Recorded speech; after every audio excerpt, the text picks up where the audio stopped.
The village square buzzed with heat, dust, and anticipation. Men tightened their wrappers, children scrambled for better views, and the women whispered predictions behind woven fans. At the center stood Baramu, the undefeated giant of Ogundil. His belly bounced with each step, and his laughter sent goats scurrying. "Who dares challenge me today?" he bellowed, flexing his fat arms with pride. Then silence. All heads turned as Kofi, the mute dwarf, stepped forward. Barefoot. Come. Silent. The villagers burst into laughter. "Is this a joke?" someone shouted. "Maybe he came to sweep the ring," mocked another. But Kofi didn't flinch. He simply pointed to Baramu, then tapped his chest. "Me." The laughter turned into gasps. Was this dwarf serious? Baramu's grin vanished. "You want to die, little man?" he asked, voice deepening. Kofi nodded once. The drums began. They circled each other like cats. The crowd watched, amused, waiting for Kofi to be flattened in seconds. Then suddenly, it happened. In a blink, Kofi ducked, grabbed Baramu by the waist, and lifted him clean off the ground with both hands. Gasps turned into screams. Sand flew. Baramu's legs flailed like a fish out of water. But then, something stranger happened. Baramu's face twisted, not in pain but recognition. Wait. You," he cried midair. You're the child from the fire? The chief's son?" The crowd froze. The drums stopped. The herbalist dropped her calabash. Kofi's eyes narrowed, his grip unshaken. "He's supposed to be dead," someone screamed. And before anyone could move or blink, Baramu's head slumped, unconscious, in Kofi's arms. The village was in chaos. Baramu, the giant, the undefeated, lay motionless in Kofi's arms. Nobody cheered. Nobody clapped. It was as if the entire village had forgotten how to breathe. The elders rose from their stools. Even the chief, seated beneath the sacred baobab, stood up for the first time in months. His eyes locked on the dwarf who held his champion like a sack of yams. Old Mama Eben tugged her wrapper tightly. "Did you hear what Baramu said?" she whispered. "The child from the fire?" Another elder hissed, "Close your mouth before the spirits enter." But the whisper had already become a wave. Kofi gently laid Baramu down, dusted his palms, and turned to face the crowd. The mutters grew louder. A child pointed, "Mama, look. He's not even sweating." The chief took a step forward. "Bring him to me," he commanded. Kofi didn't move. Instead, he reached into his waistcloth and pulled out a small, charred wooden pendant, shaped like a crown with one broken edge. The crowd gasped again. The Queen Mother staggered. That was carved for the chief's newborn son, 18 years ago," she cried. "It was lost, the night the shrine caught fire." People began to step back from Kofi. "They said that child died in the flames," one man whispered. "Or was taken by the gods," another muttered. Kofi dropped the pendant at the chief's feet, then turned away, silent, steady, unmoved. But just as he took his first step out of the ring, a voice rang from the crowd. "You're not supposed to be alive, and if you are, they'll kill you again." Everyone turned. Standing at the edge of the crowd was a masked figure, cloaked in black. Gasps rippled through the crowd as the masked figure stepped forward. The sun glinted off the silver blade strapped across his back. No one recognized him, but the way the elders exchanged glances revealed a truth they weren't ready to share. The chief's lips trembled slightly. "Who are you?" he asked, his voice brittle. The masked man didn't answer.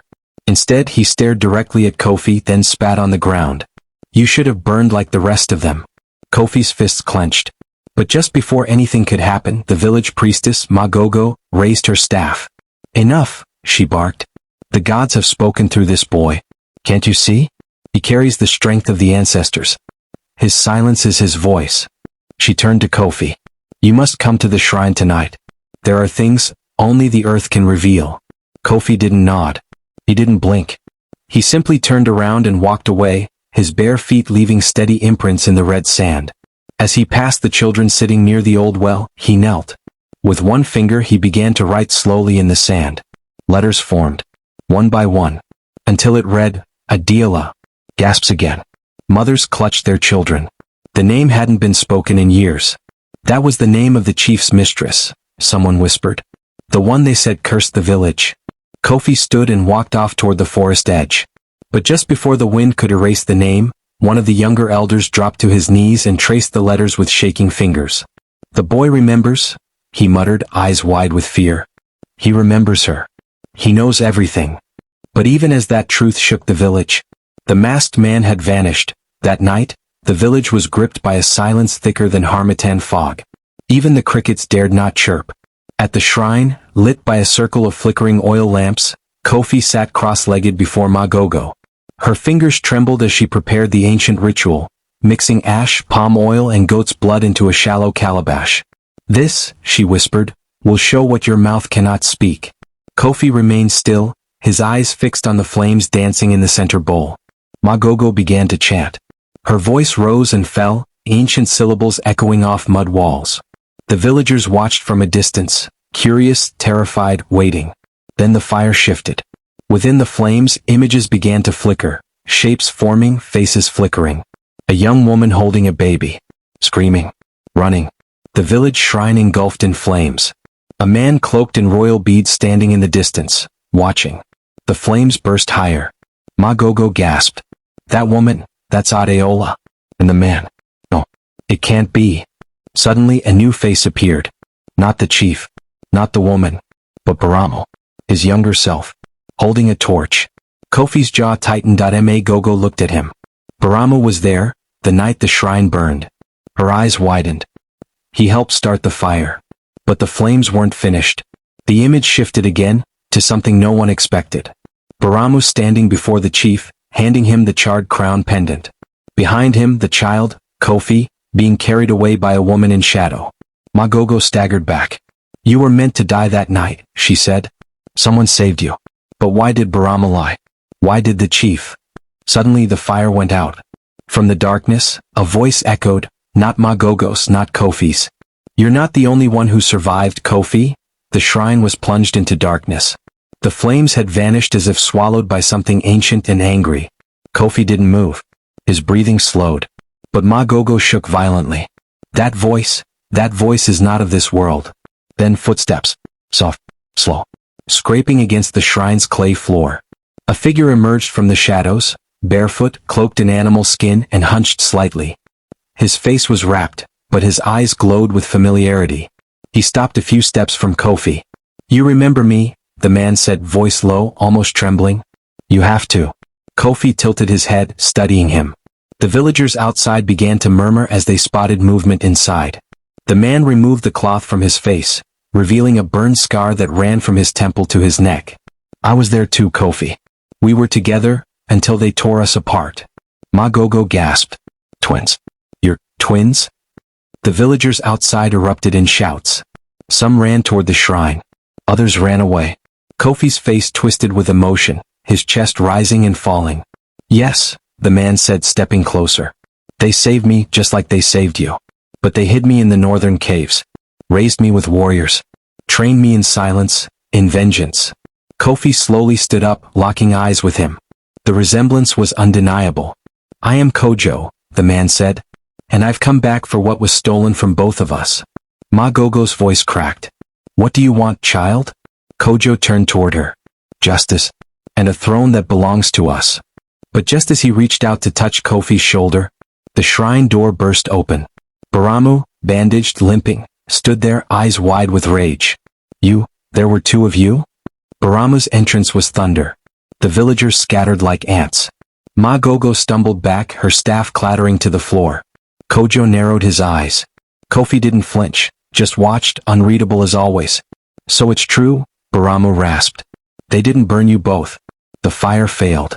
Kojo stepped forward, voice calm. "You started that fire, didn't you? You and the chief, scared of a prophecy, scared of two sons born under the eclipse." Baramo's fists tightened. "I did what I was told. Two children with strength beyond reason?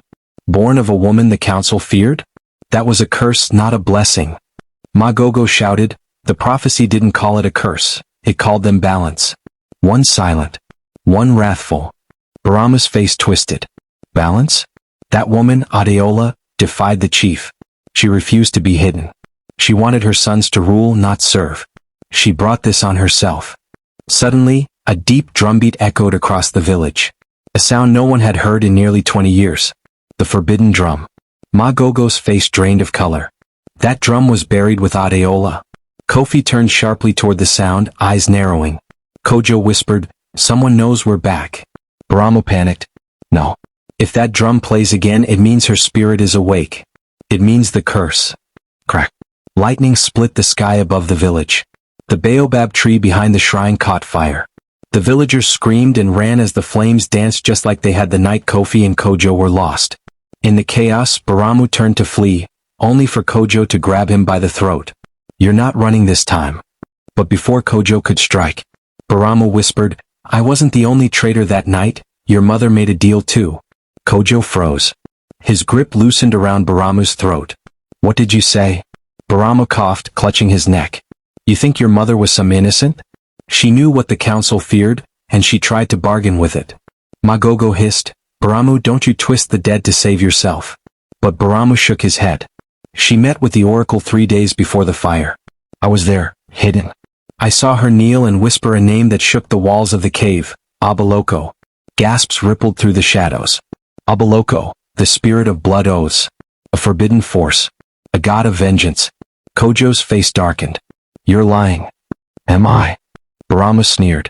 "Ask your brother. He wears the same mark as the one the oracle burned onto her back."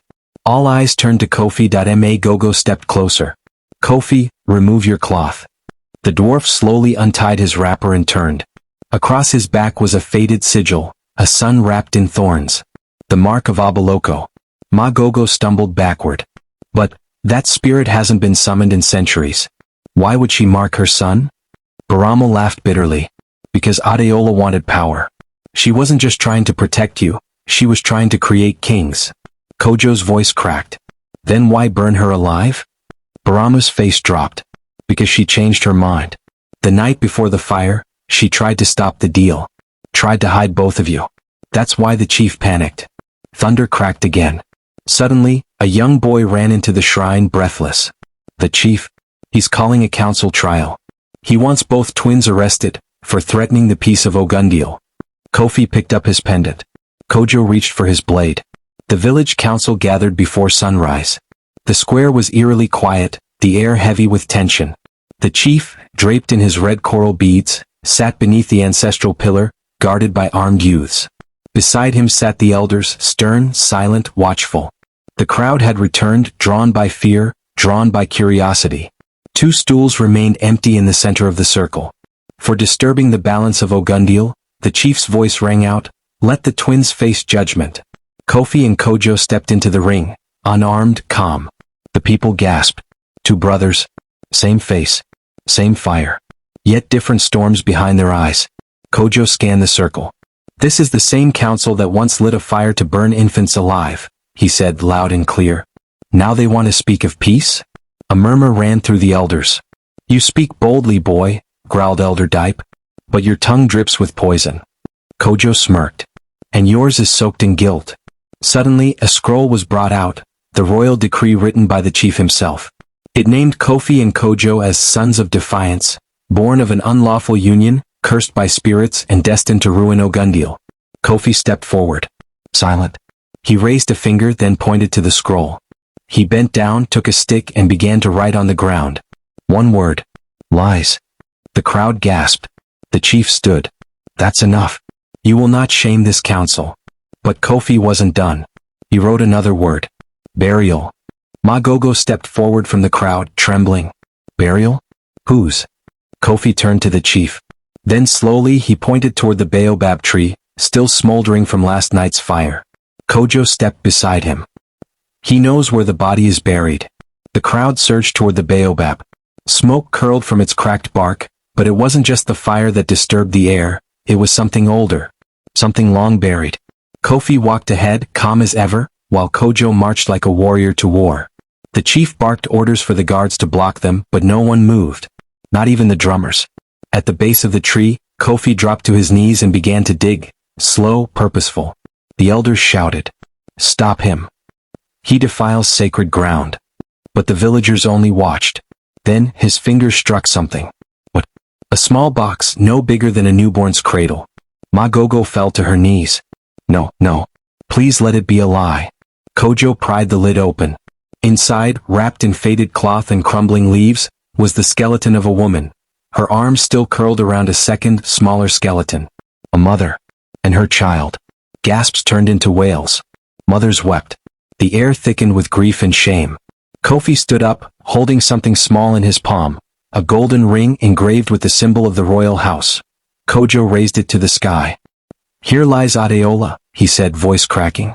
"And the child they said never existed. A third sibling. Buried in silence." The chief staggered.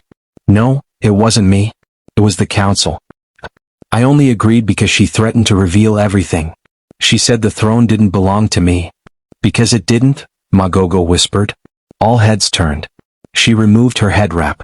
Her eyes, aged with pain, locked with Kofi's. "I was there the day your grandfather chose his heir. It wasn't your father, Kofi, it was Adeola." The square was silent. Even the wind seemed to hold its breath. Magogo's voice quivered. "Before your grandfather died, he summoned the ancestors. They chose Adeola as his heir. Not her brothers. Not your father. But the council, afraid of a woman on the throne, struck her name from the records and gave the crown to her younger brother." The chief fell to his knees. "No, we did it to protect the kingdom. A woman ruler would have brought civil war." Kojo spat. "And what did your lies bring? Peace? Or this shameful silence?" Kofi stepped forward, holding the royal ring. He didn't speak. He simply walked to the ancestral pillar and laid the ring upon it. A warm breeze blew through the crowd. The baobab's flames, without touch, died out. The villagers gasped. "It is a sign," someone muttered. "The land accepts him." Magogo pointed to the pendant still hanging from Kofi's waist. "The crown carved for the true heir was not lost, it returned. He carries the blood of Adeola. And the mark of her sacrifice." Kojo's gaze lowered, conflicted. "And what about me?" Magogo turned to him. "You are her son too. But balance must be kept. The silent one leads. The storm guards the gate." Suddenly Elder Dipe stood. "This is madness. The ancestors chose no mute child. We must reject this farce." But before he could take another step, Kofi turned sharply and raised his hand. Thunder clapped. A massive gust of wind burst through the square, knocking Dipe to the ground. Kofi had not spoken, but the land had. The villagers bowed. Kojo watched in awe. But from the crowd's edge, a figure cloaked in white turned away. The oracle had returned. The cloaked figure glided through the crowd like a shadow. Villagers parted without a word. Even the children stopped breathing. Only Magogo dared whisper, "The oracle." She was banished after the fire.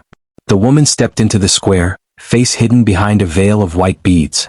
Her staff, carved with ancient markings, thudded softly against the ground. She stopped before Kofi, then Kojo, and slowly turned to face the council. "You summoned Abaloko," she said, voice deep and layered as if two voices spoke through one. "You struck a bargain with a god, and then tried to erase it." The chief trembled. "We did what was necessary."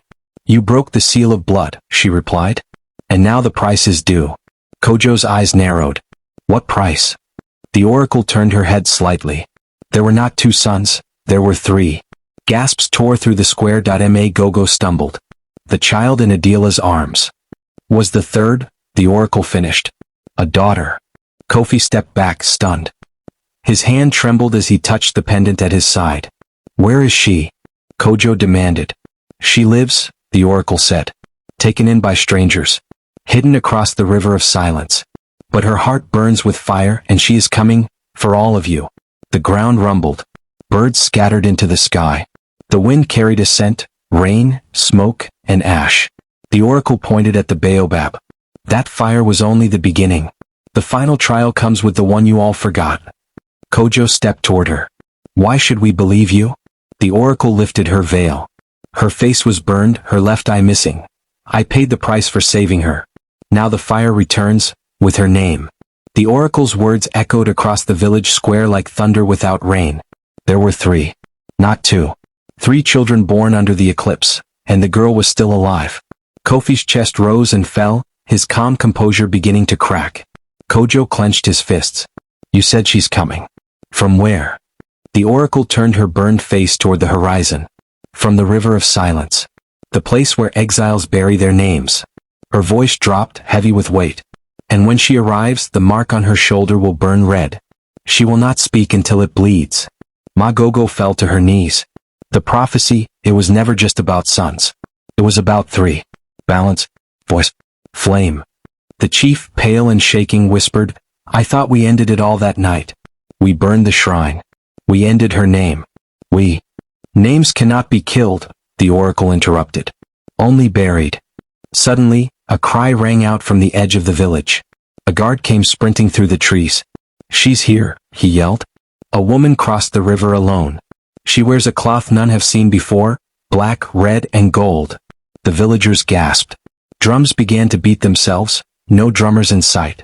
The oracle smiled. Her voice has been kept from her since she was taken. But today it returns. Kojo looked at Kofi. Sister. But Kofi's eyes weren't on the oracle or the chief.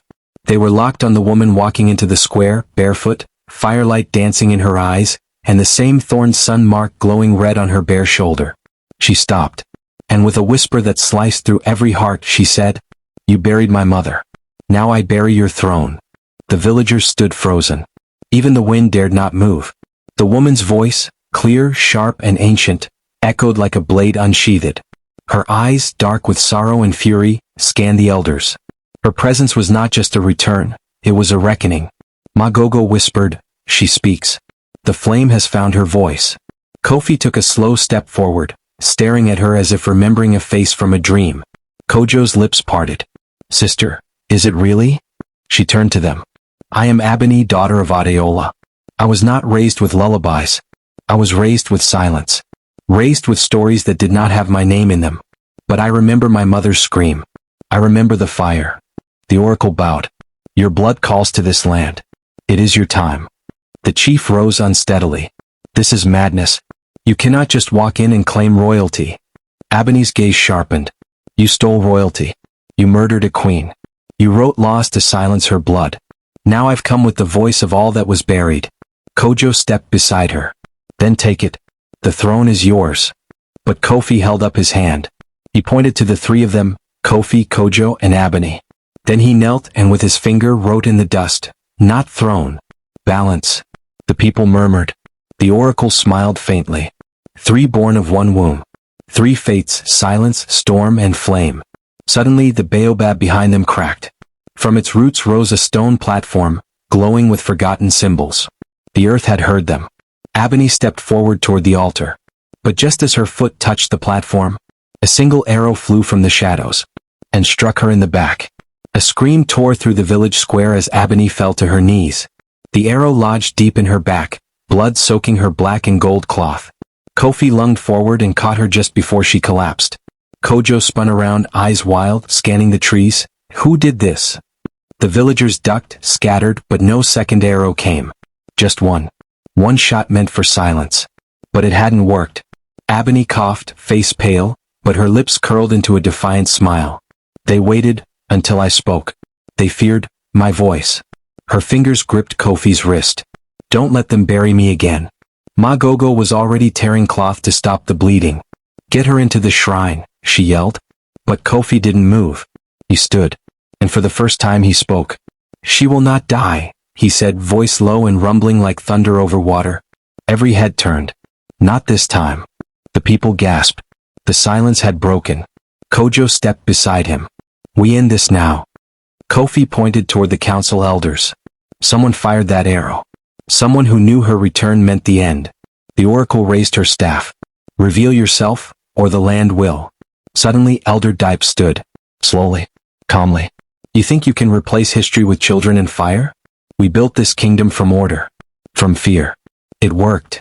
Kojo growled. You tried to kill your future to protect your lies. Dipe smiled coldly. Then let's finish what we started. He clapped. And from behind the shrine, dozens of armed warriors, masked in white, stepped forward. The Shadow Guard, the secret protectors of the council. Kofi stepped over Abeni's body. Kojo cracked his knuckles. And the sky began to rumble. The Shadow Guard marched in, spears raised, eyes hidden behind pale masks. The villagers backed away terrified. Elder Dipe stood tall, unafraid, as if already writing a new version of history in his mind. One without the twins. One without the flame. You were never meant to return, he spat. You were born to be forgotten. Kojo stepped forward, fury blazing in his eyes. Then you should have made sure we died the first time. But Kofi didn't move. He turned slowly, knelt beside Abeni, and pressed his palm against the bloodied earth. Then he closed his eyes. The wind died. And the ground beneath them began to hum. The villagers gasped as cracks spread across the square like veins. The baobab tree pulsed with light. The ancient symbols on the stone altar glowed, red, gold, white. A storm began to rise, not in the sky but from beneath the earth. A voice, the voice of the ancestors, echoed over them all. The throne is not a seat. It is a burden. It belongs not to one but to three. Blood must not rule, balance must. Suddenly the ground split between the shadow guard and the twins. Half the guards fell into the opening, screaming. The rest dropped their weapons and fled. Dipe tried to run, but the baobab's roots shot from the ground and coiled around his legs. The earth had chosen. Kojo helped Ebony to her feet. She stood weak but proud. Her voice, soft sure, spoke to the people. We are not here to rule by fear. We are here to restore what was broken. Kofi stepped forward. Ogundil shall rise, not under one name but three voices. The villagers knelt. And for the first time in decades, peace didn't come with silence. It came with truth.